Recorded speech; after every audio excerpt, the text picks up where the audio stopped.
నిర్గమకాండము 3వ అధ్యాయం 10వ వచనం. రమ్ము, నిన్ను ఫరో యొద్దకు పంపెదను.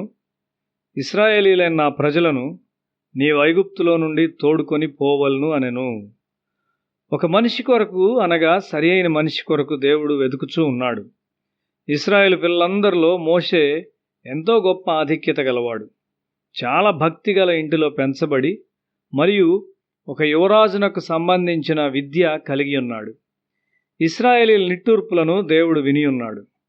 వారి విడుదల కొరకు ఆయన ఒక మనిషిని పంపించవలనని కోరాడు.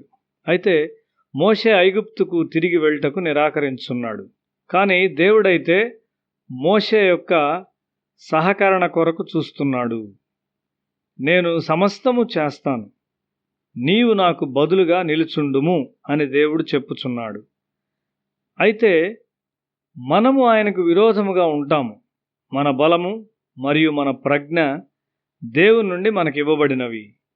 నీ శరీరము మరియు మనస్సు దేవుని బహుమానమై ఉన్నవి. దేవుడు మనలో ప్రతి ఒక్కరికి ఒక ప్రత్యేకమైన శిక్షణ ఇచ్చాడు.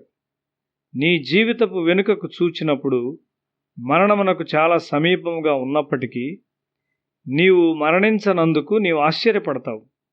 అనేకులు మరణించారు, కానీ నీవు జీవించి ఉన్నావు. దుష్టులైన వారితో నీవెందుకు నాశనం కాలేదు? దేవుని హస్తము మోషే వెనుకున్నట్లు నీ వెనుక కూడా ఉన్నది. నీ శరీరము, మనస్సు మరియు ఆత్మ దేవుని కొరకు ఉపయోగించబడవలసిన విశాల పొలములై ఉన్నవి. దేవుడు కేటాయించిన విధిని మోషే వ్యతిరేకిస్తూ ఉన్నాడు. దేవుడు తరచుగా తన తలను విచారంతో త్రిప్పుకొని వెనుకకు వెళుతుంటాడు. ఎందుకనగా మనం ఆయనతో సహకరించుటకు వ్యతిరేకిస్తూ ఉంటాము కాబట్టి. నీవు నీ తల్లి ఇంటిలో ఉన్నప్పుడు నేను నిన్ను కాపాడినాను. రాజసౌధములో నీతో ఉండి అపాయము నుండి, పాపము నుండి నిన్ను కాపాడాను. ఫరో నిన్ను చంపాలని కోరినప్పుడు నేను నిన్ను రక్షించాను. నేను నీకు ఒక భార్యను, సమాధానమును ప్రేమించు మామను ఇచ్చాను. నేను నీకు అగ్నిలో కనిపించాను. ఆ అగ్ని ఇంతకు ముందుగానే నిన్ను సిద్ధపరిచింది అని దేవుడు మోషేతో మాట్లాడుతూ ఉన్నాడు. అయితే మోషే ఇంకా ఇష్టపడలేదు. అదే విధమైన పరిస్థితి నీ జీవితంలో సంభవించిందా? చెడు భావాలు, చెడ్డ భక్తి ద్వారా అణచివేయబడి విడుదల లేని ప్రజలు అక్కడ ఉన్నారు. భారము గల స్త్రీ పురుషుల కొరకు దేవుడు చూస్తున్నాడు.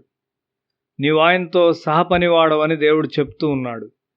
నీ జననము నుండి నీలో ఉంచిన దేవుని శక్తులు వికసించి నీ చుట్టూ ఉన్నవారికి ప్రయోజనకరంగా ఉండునట్లు ఆయన నిన్ను కాపాడుచున్నాడు.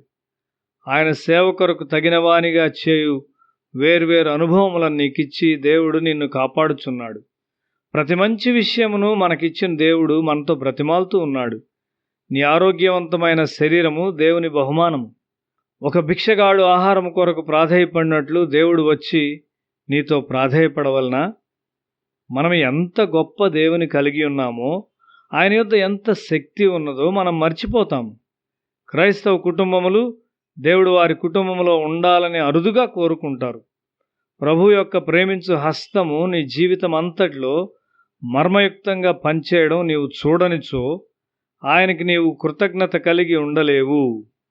నీవు నీ చుట్టూ వేల మందితో ఉన్నప్పటికీ ఆయన కన్ను నీ మీద ఉన్నది. మోషే లోబడిన వాడైతే మిద్యానీయుల్లో ఒకనిగా అతడు నాశనమై ఉండేవాడు. నీ యవ్వన కాలంలో నీ శరీరంలోనున్న దుష్టుని నీ విశ్వాసము ద్వారా జయించవలసి ఉన్నావు. దేవుడు మోషేను బ్రతిమాలవలసి వచ్చింది. 6 లక్షల మంది ప్రజలు హింసించబడుచున్నారు మరియు ఒక యవనస్తుడు నెమ్మది గల కుటుంబ జీవితంతో తృప్తి చెందుచున్నాడు. అతన్ని సంతోషపరచుటకు ఒక మంచి భార్య, 2 పిల్లలు మరియు కొన్ని వేల గొర్రెలు ఉన్నవి. తినుటకు సమృద్ధి అయిన మంచి మాంసాహారము, త్రాగుటకు పాలు, నెమ్మదితో కూడిన జీవితమును అతను కలిగి ఉన్నాడు. కానీ అణచివేయబడిన ప్రజలను విడుదల చేయుటకు అవసరమైన దేవుని శక్తిని అతడు ఇంకా ఎరిగి ఉండలేదు. మార్క్స్ వార్త 12వ అధ్యాయం 24వ వచనము. మీరు లేఖనములను గాని దేవుని శక్తిని గాని ఎరుగకపోవుట వలననే పొరబడుచున్నారు. నీవు లేఖనములు ఎరిగిన వాడవైతే ఎంత బలవంతుడైన దేవుని నీవు కలిగి ఉన్నావో నీవు ఎరిగి ఉంటావు.